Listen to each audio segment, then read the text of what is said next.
تھوڑا سا نیچے کر دو اسے.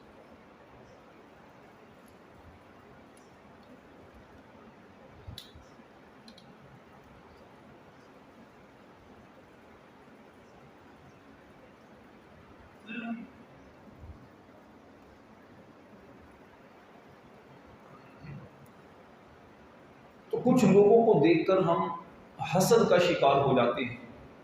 اس کی وجہ یہ ہوتی ہے کہ جن لوگوں کو دنیاوی طور پر ہم اس لیے دیکھتے ہیں کہ ہم ان جیسے بن جائیں یا ان سے زیادہ ہمارا کوئی مرتبہ ہونا چاہیے، تو اس میں پھر حسد پیدا ہو جاتا ہے.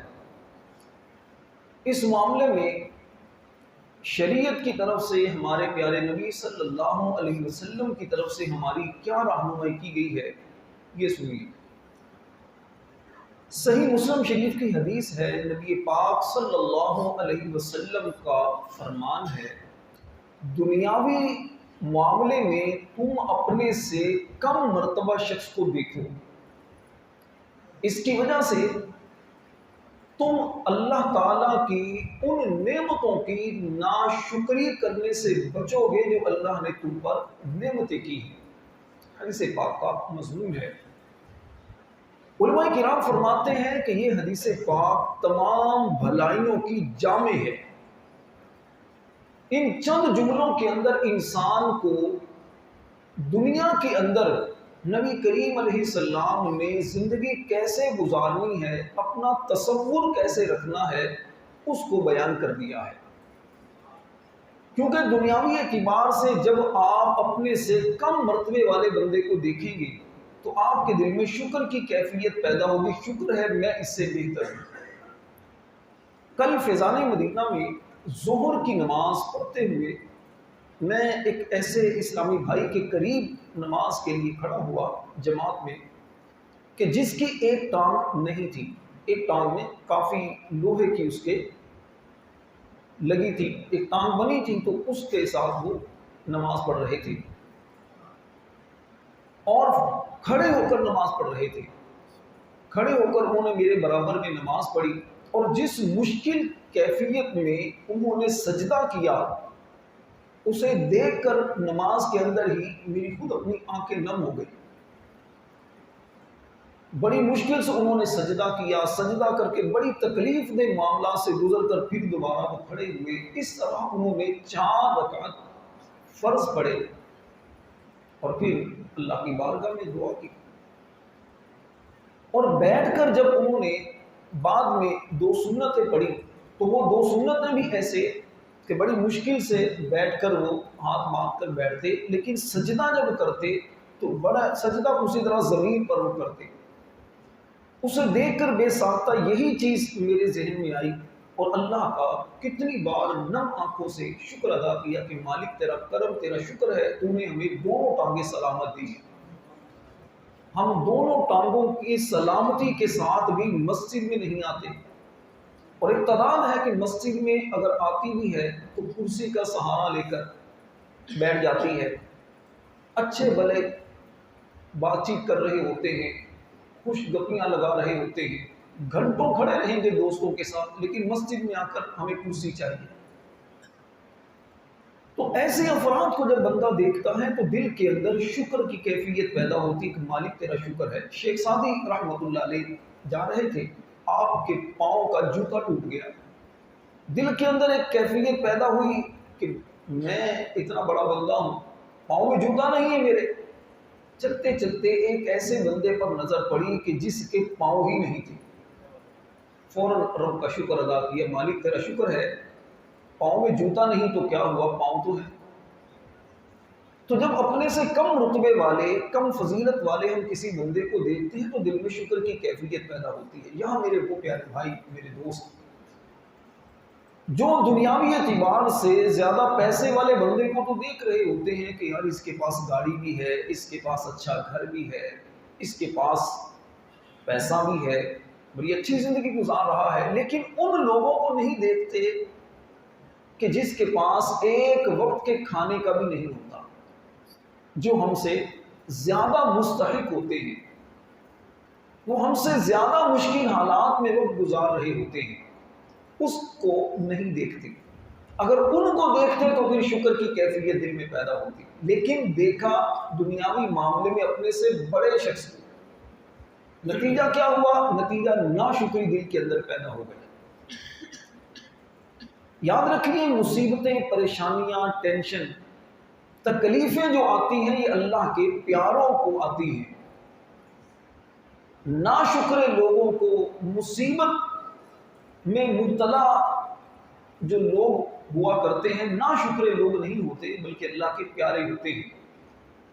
ایک اللہ والے کسی جگہ بیان کر رہے تھے، مسجد کے اندر لوگوں کو واعظ و نصیحت کر رہے تھے. ایک شخص آیا اور بالکل پھٹے پرانے کپڑے، مفلوق الحال، اور کہنے لگا حضرت اتنے دن ہو گئے نہ میں نے لوگوں کے سامنے کچھ کھایا ہے، نہ میں نے تنہائی کے اندر کچھ کھایا ہے. ایسا مطلب اپنے آپ کو بیان کرنا چاہ رہے تھے کہ میں بڑا اللہ کا نیک بندہ ہوں کہ میں نے کچھ بھی نہیں کھایا. وہ کہنے لگے جھوٹا ہے تو. اللہ والے مجھے کہنے لگے تو جھوٹا ہے، جھوٹ بولتا ہے. کسی نے کہا حضرت جھوٹ کیسے بولتا ہے؟ کہا جھوٹ اس لیے بولتا ہے کہ اللہ تعالیٰ ایسی مصیبت اپنے نبیوں کو دیتا ہے، اپنے پیاروں کو دیتا ہے. یہ بندہ مجھے ایسا نہیں لگتا، کیونکہ اگر یہ ویسا ہوتا تو کبھی بھی اس بات کا شکوہ لوگوں کے سامنے نہ کرتا. یہ لوگوں کے سامنے جو شکوہ کر رہا ہے گویا اللہ تبارک و تعالیٰ کا شکوہ کر رہا ہے کہ اللہ نے مجھے اس حال میں رکھا ہے کہ میں اس کیفیت سے گزر رہا ہوں. تو اللہ والے جو ہوتے ہیں وہ مصیبتوں پر، پریشانیوں پر گھبرایا نہیں کرتے بلکہ اللہ سے دعا کیا کرتے ہیں کہ مالک ہمیں صبر دے، ہمیں ہمت دے. وہ کسی شاعر نے کہا نا، جے سہنا میرے دکھ وچ راضی، میں سکھ نو چلے کہاں. اگر میرا پیارا، میرا محبوب مجھے تکلیف میں مبتلا کرنا چاہتا ہے تو مجھے خوشیاں نہیں چاہیے، مجھے تکلیف میں ہی مزہ ہے. تو اس لیے اپنے سے کبھی بھی کم رتبہ شخص کو آپ جب دیکھتے ہیں تو آپ کے دل میں ایک شکر کی کیفیت پیدا ہوتی ہے. اور جب آپ اپنے سے بڑے مرتبے والے کو دنیاوی اعتبار سے دیکھتے ہیں تو پھر آپ کے اندر ناشکری پیدا ہوتی، میرے پاس ایسا کیوں نہیں. اور آپ کے اندر حسد پیدا ہوتا ہے. حسد کیا ہے؟ کہ یہ نعمت اس سے چلی جائے، میرے پاس آ جائے. کسی کی نعمت کو دیکھ کر اس کے زوال کی تمنا کرنا، یہ حسد کہلاتا ہے. اور حسد نیکیوں کو اس طرح کھا جاتا ہے جس طرح آگ لکڑی کو کھا جاتی ہے. یہ حدیث پاک ہے. تو حسد سے خود کو بچانے، دل میں شکر پیدا کرنے کا ایک ہی طریقہ ہے کہ آپ دنیاوی معاملے میں اپنے سے کم رتبہ لوگوں کو دیکھا کریں. کبھی بھی دل میں ایسی کیفیت اگر پیدا ہونے لگے تو ان لوگوں کو دیکھ لیا کریں کہ جو پریشان ہیں. دوسرے نمبر پر دین کے اعتبار سے اپنے سے اعلیٰ لوگوں کو دیکھنا چاہیے. دینی اعتبار سے اپنے سے جو اچھے ہیں، نمازی ہیں، قرآن پڑھنے والے ہیں، روزے رکھنے والے ہیں، تراویح پڑھنے والے ہیں، جو ظاہری وضاقتہ کے اعتبار سے دینی معاملات میں زیادہ ایکٹیو نظر آتے ہیں، تو ان کو دیکھنا چاہیے. اس سے کیا ہوگا؟ اس سے یہ ہوگا کہ ہمیں خود احساس ہوگا کہ میں یہ اچھے کام نہیں کر رہا، مجھے بھی کرنے چاہیے. دین کے معاملے میں اپنے سے اعلیٰ شخص کو دیکھا جائے، دنیا میں اپنے سے کم رتبہ شخص کو دیکھا جائے. یہ دونوں چیزیں انسان کے دل کو پرسکون کر دیتی ہیں. ورنہ موجودہ جو حالات چل رہے ہیں، ہر بندہ کسی نہ کسی پریشانی میں مبتلا ہوتا ہے. آپ اگر کبھی بھی کسی خوبصورت انسان کو دیکھیں گے، کبھی اس سے ملاقات کر کے دیکھیں، وہ آپ سے زیادہ پریشانیوں میں مبتلا ہوگا. کسی زیادہ پیسے والے شخص کو جب آپ دیکھ کر حسد کرتے ہیں، ناشکری کا اظہار کر رہے ہوتے ہیں، کبھی اس سے ملاقات کر کے دیکھیں، کچھ بات کر کے دیکھیں، پتہ چلے گا وہ آپ سے زیادہ ٹینشن میں ہے. اگر اس کے پاس دولت ہے تو اولاد نہیں ہے، اولاد والا ہے تو اولاد نافرمان ہے، خوبصورت چہرے والا ہے تو کوئی نہ کوئی بیماری اس کے اندر ہوتی ہے. ایسا ہے یا نہیں؟ کبھی قریب جا کر دیکھیں. ہم قریب جا کر نہیں دیکھتے، ہم دور دور سے دیکھ کر رش کر رہے ہوتے ہیں، واہ یار بڑا پیسہ ہے اس کے پاس، اس کے پاس اولاد ہے، میرے پاس اولاد نہیں، اس کے پاس یہ ہے، میرے پاس یہ نہیں۔ کتنے اولاد والے یہاں بھی موجود ہوں گے، اور کتنے ایسے ہمیں بھی ملتے ہیں، آپ کو بھی ملتے ہوں گے، جو یہ کہتے ہیں اولاد نہ ہوتی تو اچھا تھا، اور کتنے ایسے ہیں جس کی اولاد نہیں تو وہ کہتے کاش اولاد ہوتی تو میرا دنیا میں نام روشن ہو جاتا۔ تو ایسے لوگوں کے لیے عرض ہے، اور وہ اولاد کیوں، اگر ان سے پوچھا جائے آپ اولاد کیوں چاہتے ہیں، کہتے ہیں دنیا میں نام روشن ہوگا میرا، اولاد ہوگی تو، اولاد ہوگی تو نام باقی رہے گا۔ تو مجھے بتائیے کہ آپ کے دادا، لکڑ دادا، پیچھے تک آپ چلے جائیں، کس کو پتا ہے وہ کون ہے؟ نام روشن انسان کی اولاد نہیں کرتی، نام بندے کا روشن اس کے کارناموں سے ہوتا ہے۔ داتا گنج بخش علی حجویری رحمۃ اللہ علیہ سینکڑوں سال گزر گئے، نام زندہ ہے، آپ کے بیٹوں کا کس کو پتا ہے؟ سیدنا شیخ عبد القادر جیلانی رحمۃ اللہ علیہ نام زندہ ہے، خواجہ معین الدین چشتی اجمیری رحمۃ اللہ علیہ، بہاؤالدین زکریا ملتانی رحمۃ اللہ علیہ، بابا فرید الدین گنج شکر رحمۃ اللہ علیہ، عبداللہ شاہ غازی رحمۃ اللہ علیہ، ہمارے قریب میں دولہ شاہ سبزواری رحمۃ اللہ علیہ، نام زندہ ہیں، سینکڑوں سال گزر گئے، ان کے کارناموں کی وجہ سے نام زندہ ہے۔ تو آپ کام ایسے کریں کہ جس سے آپ کا نام زندہ رہے، کام ایسے کریں جس میں مخلوق کی خیر خواہی اور مخلوق کی بھلائی ہو۔ اسی طرح انسان دنیاوی اعتبار سے، صرف دنیاوی اعتبار سے جب سوچتا ہے تو وہ پریشان ہی رہتا ہے۔ وجہ یہ ہے کہ دنیا کے اندر کوئی انسان ایسا نہیں آیا نہ آئے گا کہ جسے کوئی مصیبت نہ پہنچی ہو، تکلیف نہ پہنچی ہو، اور اس بندے کی ہر خواہش پوری ہوئی ہو، ایسا ممکن نہیں ہے۔ دنیا کے اندر ہر بندہ کسی نہ کسی تکلیف میں مبتلا ہوتا ہے۔ کچھ لوگ تھوڑی تکلیف میں ہوتے ہیں، کچھ زیادہ تکلیف میں ہوتے ہیں۔ اچھا، یہ تھوڑی اور زیادہ تکلیف کا بھی مطلب یہ ہے کہ بندوں کے اعتبار سے بعض کے پاس اندر بڑی تکلیفیں آتی ہیں، بعض لوگوں پر بڑی تکلیفیں آتی ہیں لیکن وہ اس کو چھوٹا لیتے ہیں، اور بعض پر چھوٹی سی تکلیف آتی ہے وہ اس کو بہت بڑا لیتے ہیں۔ اس کو یوں سمجھے کسی کے کانٹا چبھ جائے، کانٹا چبھ جائے تو یہ کانٹا بعض کے لیے نارمل سی تکلیف ہے، کہ ٹھیک ہے کتنی بار کانٹے چبھے کوئی مسئلہ نہیں، اور بعض لوگوں کے لیے بہت تکلیف، ساری رات میں تو سو نہیں سکتا اس کانٹے کی وجہ سے ہوتا ہے۔ بعض لوگوں کے لیے گرمی اتنی زیادہ مشکل، گرمی آ گئی، جیسے رمضان آنے سے پہلے کتنے لوگوں کو بخار چڑھ رہا تھا کہ رمضان اتنی گرمی میں روزے کیسے رکھیں گے، اور بعض کہتے ہیں یار پتہ ہی نہیں چل رہا کہ ایک دو دن پہلے میں لفٹ پر بیٹھنے لگا گھر کی، تو وہاں ایک بابا جی تھے، تو اس نے کہا امام صاحب پتہ ہی نہیں چل رہا کتنی تیزی سے روزے گزر گئے، پتہ ہی نہیں چل رہا، اور دوسرے کہنے لگے کہ یار گرمی ہے بڑے دن ساتھ ساتھ۔ اس نے کہا کہ دراصل جو بابا جی تھے، اس نے کہا بات دراصل یہ ہے کہ جو نیک لوگ ہیں، جو رمضان میں عبادت کرنے والے ہیں، ان کے لیے تو واقعی پتہ نہیں چل رہا، ان کو جلدی جلدی روزے گزر رہے ہیں، اور جو کھانے والے ہیں، رمضان کے روزے نہ رکھنے والے، ان کے لیے واقعی بڑا مشکل معاملہ ہے۔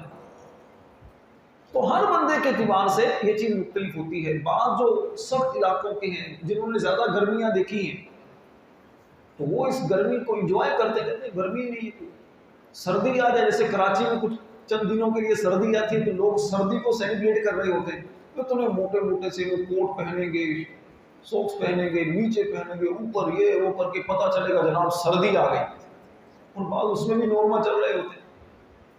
تو ہر بندے کے اعتبار سے تکلیف کا زیادہ یا کم ہونے کا مدار ہوتا ہے۔ پست ہمت جو لوگ ہوتے ہیں، جو پست ہمت لوگ ہوتے ہیں، ان کے پاس صرف سوچیں ہوتی ہیں، ارادے ہوتے ہیں، کرنا کرانا کچھ نہیں ہوتا، اور جو عالی ہمت ہوتے ہیں ان کے لیے یہ چیزیں کوئی معنی نہیں رکھتی۔ ان کا معاملہ کیا ہوتا ہے، کوئی ٹھوکر لگے، پریشانی آئے، مصیبت آئے، وہ اسی مصیبت کو، اسی ناکامی کو اپنی طاقت بناتے ہیں۔ اس ایسے عالی ہمت لوگوں کے لیے کسی نے کہا، بخشا ہے ٹھوکروں نے سنبھلنے کا حوصلہ، بخشا ہے ٹھوکروں نے سنبھلنے کا حوصلہ، ہر حادثہ خیال کو گہرائی دے گیا۔ جو بھی حادثہ، جو بھی پریشانی ہے، تو اس سے کچھ سیکھتے ہیں، لرننگ موڈ میں رہتے ہیں۔ اور ایک طبقہ وہ ہے، تھوڑی سی پریشانی ہے تو شکوے شکایتیں، پتہ نہیں کیا ہو گیا، مر گئے، کھپ گئے، لٹ گئے، یہ ہو گیا، وہ ہو گیا، وہ اسی چکر میں بیچارے رہتے ہیں۔ پیٹرول کی 2 روپے قیمت زیادہ ہو گئی، بالکل ٹینشن میں آ گئی، کم ہو گئی، اس سے بڑھ کر نعمت ان کے لیے کچھ نہیں، گویا ان کے لیے پوری زندگی کا مدار پیٹرول کی قیمت ہوتی ہے، وہ اسی چکر میں بیچارے چل رہے ہوتے ہیں۔ اللہ تعالیٰ کا ہر حال میں شکر کرنے والے بنیں، اچھا سوچیں، مثبت سوچیں، انشاءاللہ زندگی پرسکون گزرے گی۔ جو میرے نوجوان ساتھی ہیں، اپنے وقت کو فضول کاموں میں گزارنے کی بجائے تعمیری کاموں میں گزاریں۔ آپ کی شادی اگر نہیں ہوئی تو شادی ہونے سے پہلے کچھ ایسی پلاننگ کریں کہ آپ کا وقت اچھا گزرے۔ شادی ہو چکی ہے، اولاد نہیں ہے، تو ایسا کچھ کریں کہ کل آپ کی اولاد ہو تو آپ کی اولاد ہونے پر آپ کو ٹینشن نہ ہو۔ ماں باپ کے ہم سہارا بنے، اپنے بھائیوں کے سہارا بنے، دینے والے بنے۔ جب آپ دینے کی سوچ رکھیں گے تو پھر آپ محنت کریں گے، اور جب آپ بھکاری بن کر لینے کے بارے میں سوچتے رہیں گے تو ہاتھ آپ کا اسی طرح رہے گا، بھکاریوں کی طرح۔ بعض لوگوں کی عادت ہوتی ہے، وہ ہر وقت اسی سوچ میں ہوتے ہیں، کون آ کر ہمیں دیتا ہے، کہاں سے ملتا ہے، بھائی کی طرف سے، بہن کی طرف سے، دوست کی طرف سے، رشتہ داروں کی طرف سے۔ ہر ایک کو سامنے جب بھی بیٹھیں گے اپنی دکھوں کی پٹاری کھول کر بیٹھ جائیں، ہوتا نا ایسے، اور اس سے ہر بندہ بھاگتا ہے۔ آخری بات کرنے لگا ہوں، توجہ سے سنیے گا۔ دنیا کے اندر یاد رکھیے گا، دنیا کے اندر بھکاری کو کوئی بندہ بھی اچھا نہیں سمجھتا۔ آپ اچھا سمجھتے ہیں؟ جو بندہ بار بار آپ سے مانگے، سوال کرے، آپ کو اچھا لگتا ہے؟ جو بار بار اپنے دکھوں کا پٹارا کھول کر بیٹھ جائے، گھر میں یہ مسئلہ ہو گیا، نوکری نہیں ہے، یہ ٹینشن ہوگی، وہ ٹینشن ہوگا، آپ کو بھاگو بھائی سے، جب بھی اس بندے کو آتا دیکھو گے فوراً کہو گے اچھا جی لا رہا۔ اپنی مصیبتیں، اپنی پریشانیاں، اپنی ٹینشنیں ہر ایک کے سامنے نہ بیان کیا کریں۔ آپ اس لیے بیان کرتے ہیں کہ لوگ ہم پر ترس کھائیں گے، لوگ ہم پر رحم کھائیں گے۔ جناب علی رحم نہیں کھاتے، لوگ آپ سے گھن کھاتے ہیں، یار اس کا کام ہی یہ ہے۔ کر دینا اس نے کچھ نہیں، لیکن 4 باتیں آپ کو ضرور سنائے گا۔ ہو سکتا ہے ہمدرد بن کر کچھ دیر آپ کی باتیں سن لے، لیکن 4 بندوں کو ضرور بتائے گا کہ بھائی یہ بندہ ایسا، اس سے بچ کے رہنا۔ تو اس لیے ہر ایک کو اپنے دکھوں کا نہ بیان کیا کرے۔ پریشان ہر بندہ ہوتا ہے، میں نے کہا نا، کوئی کم ہوتا ہے، کوئی زیادہ ہوتا ہے۔ تو آپ صبر اور شکر سے کام لیا کریں۔ آپ اگر دوسروں کی چیزوں سے مایوس ہوں گے، دوسروں کی چیزوں پر نظر رکھنا چھوڑ دیں گے، دل پرسکون ہوگا، ہر بندہ آپ کے قریب آئے گا۔ مانگنا چھوڑ دیں، دکھ لوگوں کے سامنے تکلیفوں کا اظہار کرنا چھوڑ دیں، لوگ آپ کو دوست بنائیں گے۔ اللہ نے کان 2 دیے ہیں تاکہ زیادہ سنا جائے، لوگوں کو زیادہ سنا کریں۔ زبان 1 دی ہے تاکہ کم بولا جائے، اپنی باتیں کم کیا کریں۔ ذاتی زندگی کے بارے میں لوگ، ہماری ذاتی زندگی کے بارے میں لوگ زیادہ نہیں سننا چاہتے، آپ جتنے بھی بڑے ہیں۔ یہ محض خام خیالی ہوتی ہے کہ بندہ کہ یار میں اپنے کارنامے سناتا ہوں تو لوگ سنیں گے کہ واہ بھائی واہ حضرت بڑے ہیں۔ تو ہمارے کسی کو اتنی نہیں پڑی کہ کوئی کسی کی سنے۔ تو اپنی باتیں سنانے کی بجائے دوسروں کی سنا کریں، حوصلہ دیا کریں، انشاءاللہ فائدہ ہوگا۔ اللہ مجھے اور آپ کو اپنا شکر گزار بندہ بنائے، آمین بجاہ النبی الامین صلی اللہ علیہ وسلم۔